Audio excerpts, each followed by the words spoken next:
धन्यवाद धन्यवाद। अच्छा, काशी विश्वनाथ जी, केदार हमारे लिए लाए हो? नमः पार्वती। श्री प्रमोद ब्रह्मचारी जी बाबा है, केदार घाट से। अच्छा तो खूब प्रसाद।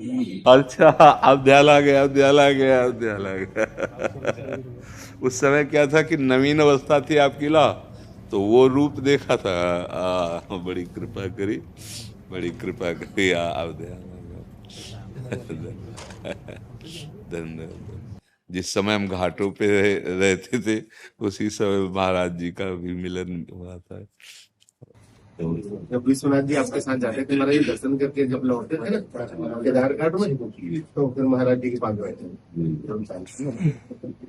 हाँ, नहीं, अब ध्यान में आ रहा है, ध्यान आ रहा है कि ये सब भगवान विश्वेश्वर का ही प्रताप, विश्वनाथ जी का है। हाँ, उन्हीं के प्रसाद से जो प्रिया प्रीतम की प्रेम लक्षणा भक्ति है, हमारी अनन्यता में तो आपने देखा, ये शिव स्वरूप ही एकदम घाटों पे उन्होंने ही एकदम। हाँ, भगवान जा पर कृपा न करें पुरारी, सो न पाओ मुनि भगति हमारी। बड़े कृपालु हैं आशुतोष भगवान शंकर, उन्होंने कृपा कर दी और प्रिया प्रीतम के धाम को प्रदान किया, प्रिया प्रीतम के प्रेम रस को दाता वही हैं उन्होंने। हम तो उन्हीं के गुलाम हैं, उन्हीं के दास हैं। उनकी कृपा के बिना आप तो जानते हैं, अनन्यता ऐसी कि हम रास भी देखने के लिए ना कह दिया कि नहीं, अरे आप हमारा जो चल रहा है, वो जबरदस्ती जब उनका कई बार कहा कोई संत थे, तब मन में आया कि जब संत कह रहे हैं तो बस फिर रास में गए ना। तो जैसे बड़े बड़े संतों ने लिखा है ना कि ब्रज की वीथियों में मत जाना, एक कमर में हाथ रखे हुए नव किशोर ऐसा है जो तुम्हारा सर्वस्व छीन लेगा, किसी कार्य का नहीं रखेगा। तो वही जी ही रास बिहारी के, बस महादेव जी की कृपा, अब लग गया, हम जी नहीं सकते। यही हमको ले गए थे पहले, आप जब वहाँ थे हाँ इनके यहाँ पास, तो हमको बोले कि बहुत बड़े महात्मा जी हैं, बहुत विरक्त हैं, किसी से कोई मतलब नहीं रखते हैं, और आप उनके दर्शन करने चलिए। तो हम आए थे तो पहले पहले आपको तुलसी घाट पे दर्शन आपको आपका मिला था। हाँ, तुलसी घाट से लेकर मणिकर्णिका घाट तक इतनी हमारे घर था, घाटों के किनारे। दिन में दोपहर की पंडा की छतरी में, तो शाम के आके तुलसी घाट में इसलिए बैठते थे कि वहाँ कुछ देने वाले लोग आ जाते थे, तो कमंडल का ढक्कन ऐसे रख देते, कोई सतुआ या कोई बर्फी, जैसे दो दो चार लोग ऐसे थोड़ा, तो उसी से बस प्राण पोषण हो जाता था। आश्रम किसी के जाला नहीं, भिक्षा करनी नहीं, आकाश वृत्ति से घाट में जो महादेव जी भेज दे। तो वहां घाटों में कौन भेजे, तो तुलसी घाट में इसीलिए आते थे कि वहां कुछ जैसे भिक्षुक जन बैठते थे ना, तो उसी पंक्ति में बैठ जाते थे जो बन जाता था। जब तक हमारा लक्ष्य दृढ़ नहीं होगा, तब तक हम काम क्रोध लोभ मोह मद मत्सर देहाभिमान इनको मिटा नहीं सकते। जब लक्ष्य दृढ़ हो जाता है, तब फिर तितिक्षा प्रकट होती है। उसी में इतनी सामर्थ्य है कि हर द्वंद्व को क्षय कर अपने आराध्य देव को प्राप्त करने की।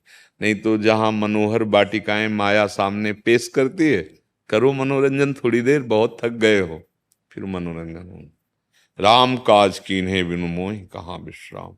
जब तक भगवत साक्षात्कार नहीं, तत्वबोध नहीं, तब तक माया बाटिका में भ्रमण नहीं करना चाहिए। नहीं तो साधु का, साधक का, परमार्थ के पथिक का लक्ष्य भ्रष्ट हो जाना निश्चित हो जाता है।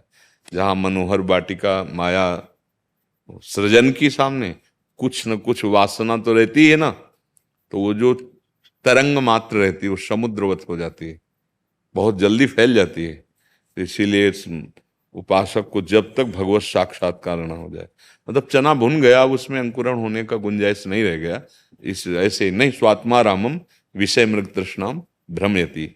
जो आत्मा राम पुरुष हैं, वो विषय रूपी मृग तृष्णा में भ्रमित नहीं होते। एक बार आत्म तत्व का बोध या भगवत साक्षात्कार, दोनों एक ही स्थिति होती है। मम दर्शन फल परम अनुपा, जीव पाव निज सहज स्वरूपा। भगवान श्री राम जी कह रहे, जी भी मेरा साक्षात्कार हुआ, स्वरूप बोध हो गया, या स्वरूप बोध हो गया तो हो गया सब कुछ, वो एक ही है। आज के सत्संग में जैसे था, जैसे ब्रह्मभूत महापुरुष की स्थिति होती है, ब्रह्मभूता प्रसन्नात्मा न सोचति न कांक्षति, ऐसे ही महान भक्त की स्थिति होती है। यत यत प्राप्य न किंचित वांछति न स्वेचत न सोचते न द्वेष्टि न रमते नोत्साही भवते। जिस परम प्रेम को प्राप्त होकर उसकी कोई चाह नहीं रह जाती, कोई सोच नहीं रह जाती, किसी से द्वेष नहीं रह जाता, कुछ भी प्राप्त हो न रमते न रमते, चाहे ब्रह्मा का पद के हो, न पारमेष्ठम न महेंद्रधिष्णम न सार्वभौमम न रसाधिपत्यम न योग सिद्धिर अपुनर्भवम वा, नहीं नहीं नहीं, न रमते नोत्साही भवत। ये तो स्थिति प्रेमी और ज्ञानी के लिए तो, हाँ।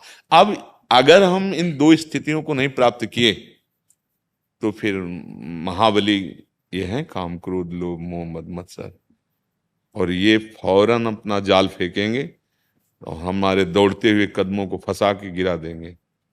इसलिए जरूर जरूर ये जीवन अब मनोरंजन में नहीं, ये जीवन पूर्णता में होना चाहिए। जब बोध हो जाएगा खत्म खेल। अब विपक्ष पर विजय प्राप्त कर ली, स्वराज्य पर बैठा हुआ है, अब तो क्या है, अब तो शासन है उसका, प्रकृति उसके अधीन होती है। ब्रह्मबोध संपन्न महापुरुष की शरीर सेवा दासी की बात प्रकृति करती है, वो शरीर से तो परे है।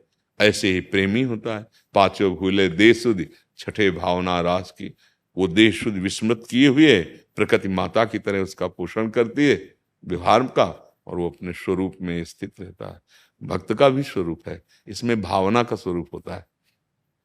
जैसे आत्म तत्व है, इसका कोई स्वरूप नहीं है, क्यों काला है कि गोरा है कि वो उच्च है कि, जो आप भावना करेंगे इसका प्रभाव इतना, पावर इतना है, उसी में तन्मयता हो जाती है। जैसे पुरुष अब हो गए, हमारा स्वरूप थोड़ी है पुरुष। तो भक्त क्या करता है, प्रबल भावना करता है, अब वो विशुद्ध भावना है। दास एक ही तत्व है, दो नहीं है। भेद से अभेद और अभेद से भावात्मक भेद, क्योंकि अगर ये द्वैत बना रहा माया जनित तो काम बना नहीं। देखो गोपीजनों को अद्वैत स्थिति, गोपीजन अपने जित देखूं तित श्याममय है, कोई द्वैत रह गया क्या? तो जित देखूं तो इधर भी तो ना, वो स्वयं वर्णन करती स्थिति, कान भय प्राण में, प्राण भय कान में, ही में ना जान पर कान है कि प्राण है। ये तो इधर अंतर की दशा है, और बाहर जित देखो तित श्याममयी, एकाकार वृत्ति हो गई। अब प्रेम गलियत साकरिता में दो न समाये, एक स्थिति आई और जो ही बाहर निकला द्वैत से अद्वैत स्थिति, एकाकार ब्रह्म नहीं, माया नहीं, नहीं जीव नहीं काल, अपनी सुध न रही, एक रहे नंदलाल। कृष्णाकार वृत्ति, अब उस कृष्णाकार वृत्ति में दो दिखाई देंगे, दास और स्वामी, लेकिन उसका अस्तित्व नहीं है। मन कृष्ण, बुद्धि कृष्ण, चित्त कृष्ण, सर्वस्व कृष्ण, कृष्ण ही कृष्ण। केवल ढांचा दिखाई देगा पांच भौतिक मनुष्याकार, वो अंदर केवल भगवान विराजमान है। ऐसे ही ब्रह्मबोध संपन्न का ढांचा केवल दिखाई देगा, वो सर्वरूपधारी महापुरुष है। जितने रूप सब उसी के हैं, जितनी महिमा सब उसी के है, उसके सिवा कोई दूसरा है ही नहीं। सब उसका संकल्प है, सब उसका विलास है, इसीलिए वो निरपेक्ष रहता है। वो मननशील महात्मा ऐसा होता है जिसके पीछे भगवान चरण रज लेने के लिए घूमते हैं। निरपेक्षम मुनिम शांतम निर्वैरम समदर्शनम अनुब्रजाम्यहम नित्यम पुयेतंग्रेण भी। तो अपने को जो मार्ग मिला है, चाहे भक्ति का हो और चाहे ज्ञान का मार्ग हो, चरम अवस्था में पहुंचना है।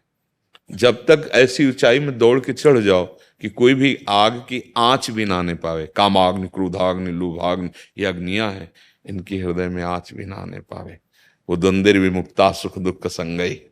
जो सुख दुख में समान भाव, समस्त द्वंद्वों पर विजय प्राप्त किए हुए महापुरुष है परमानंद में। चाहे भक्ति मार्ग से चले, चाहे कर्म योग से चले, चाहे ज्ञान योग से चले, चाहे अष्टांग योग से चले, सबका एक ही लक्ष्य है, जो निर्विकल्प समाधि है।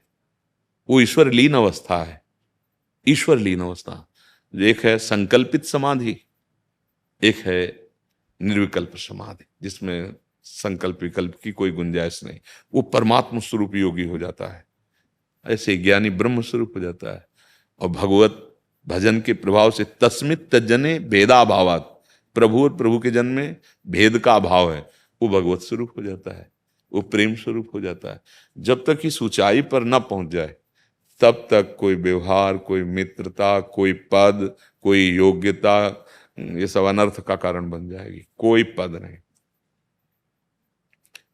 जब तक अपने प्रभु का साक्षात्कार नहीं, अपने स्वरूप का बोध नहीं, तब तक नहीं। अपने लोग क्या करते, थक जाते हैं, विश्राम करने लगते हैं, बस घाटा हो जाता है, थकान महसूस हो जाती है, विश्राम मनोरंजन वाटिका में कूद पड़ते हैं। मना खष्टान इंद्रियाणी प्रकृति स्थानी कर सती, बस अब वो अपने सहायकों के सहित अधीन कर लिए। अब गुरु छुड़ा दे तो छुड़ा दे, नहीं तो ऐसे दलदल में फंस जाता है। आप तो सब जानते ही हैं, ऐसे दलदल में फंस जाता है कि केवल वार्ता ज्ञान की होती है और स्थिति अज्ञान की होती है, तो परमानंद का अनुभव नहीं हुआ, जीवन व्यर्थ चला गया। वाचिक ज्ञान से ब्रह्मानंद का नायम आत्मा प्रवचने न लभ्या न मेधया न बहुना सुरते न, वो तो अनुभूत होना चाहिए, अनुभूत। तो नई अवस्था में जैसे अपने लोग, तो नई अवस्था में पहले ब्रह्म साक्षात्कार, प्राणों का मोह छोड़ करके कूदना होता है इस मार्ग में। प्राणों ब्रह्म साक्षात्कार, स्थूल सूक्ष्म कारण तीनों शरीरों का विस्मरण, अपने स्वरूप का बोध, तीनों शरीरों का विस्मरण, अर्थात त्रिभुवन में कुछ भी स्मृति न रह जाए, इतनी विवेक प्रचंड हो जाए कि सब भस्म हो जाए स्मृतियां। ऐसी भक्ति में मुरारी पादार्पित चित्त वृत्ति, सब क्रियाएं हो रही हैं लेकिन चित्त की एक एक वृत्ति श्री कृष्ण चरणों में। अब वो गंभीर मुद्रा में ममता और करुणा से रहित होता है जो ज्ञानी होता है, क्योंकि द्वैत में ही तो ममता और करुणा का बोध होता है। लेकिन प्रेमी अद्वैत स्थिति के आगे जो द्वैत, उसमें उसके केवल ममता और करुणा ही रहती है। ममता और करुणा, क्षण क्षण में रोता है, क्षण क्षण में हंसता है, क्षण क्षण में वो अपने समता सब संसार में और ममता श्यामा श्याम में, अगाध ममता केवल प्रिया प्रीतम में, और समस्त जगत में समत्व प्राप्त किए हुए वो महापुरुष कभी छिन छिन रुदन करंत, कभी याद में उनकी तड़प तड़प के रो रहा है, तो ऐसा लगेगा कि जीवन हो गया, मिले नहीं। पर ऐसा नहीं, तन मन के बिछुरे नहीं और चाह बढ़े दिन रैन और कबहू संजोग न मानहि देखें भरी भरी नयन।